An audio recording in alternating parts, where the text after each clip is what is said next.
harpa, hurdy-gurdy, fifre. İsmi duyulmamış ya da unutulmuş enstrümanlar.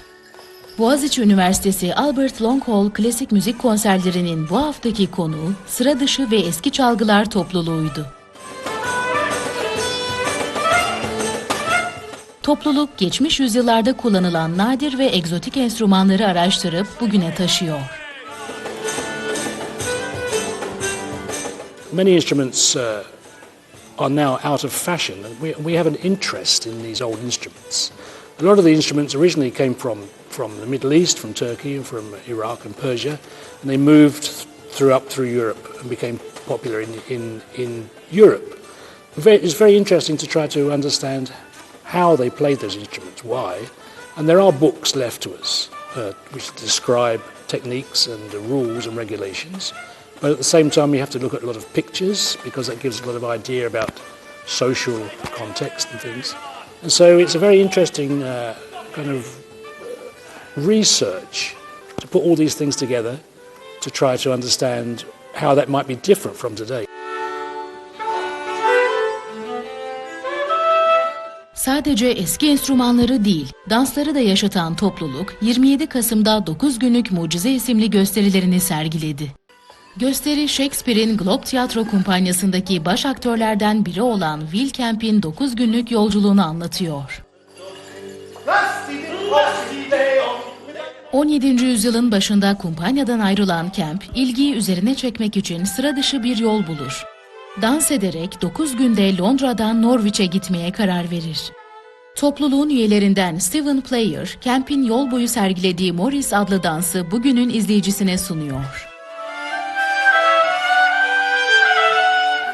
Morris dancer, and Morris dancing is a traditional English dance, but it goes right back to the Middle Ages and probably came from Turkey or North Africa, and it involves the use of bells and handkerchiefs and swords. He was very famous for dancing the Morris dance, and so he left a description of his journey, which is very entertaining.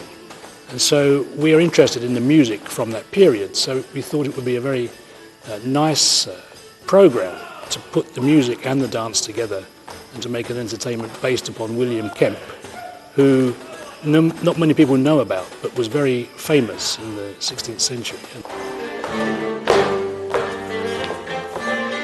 Will Kemp, bu yolculukta hile yaptığını düşünenlere cevaben adını 9 günlük mucize koyduğu bir kitapçık hazırladı. Gösteride bu kitapçıktan bölümler de yer alıyor. Sıra dışı ve eski çalgılar topluluğu bu konserde Kemp'in yaşadığı dönemin popüler çalgılarını kullanıyor. Uzun araştırmalar sonucu bulunan bu enstrümanları çalmayı öğrenmek için topluluğun üyeleri birçok kaynaktan yararlanıyor. We use a lot of different sources from folk musicians and from the original books and from paintings, and we try to imagine what it was like, but not forgetting that we're still playing to a modern audience, so it has to be both modern and also have a root and an interest in the past, and not just to say this is how they did it, but to actually try to understand how it might be possible. And that means you have to change your attitude and your opinion about how to make music. A 17th century violin to a modern violin is quite different because of the way it was constructed, the way the strings are made of, the way the bow's made. It's a different feel, a different sound altogether. And the guitar, although I say it's like a guitar, the strings are made of gut, the frets are tied on, you can see they move around. So there's a different understanding of how to play in tune and a different way that you have to make the notes. It's a quite different instrument in a way, although it's still a guitar.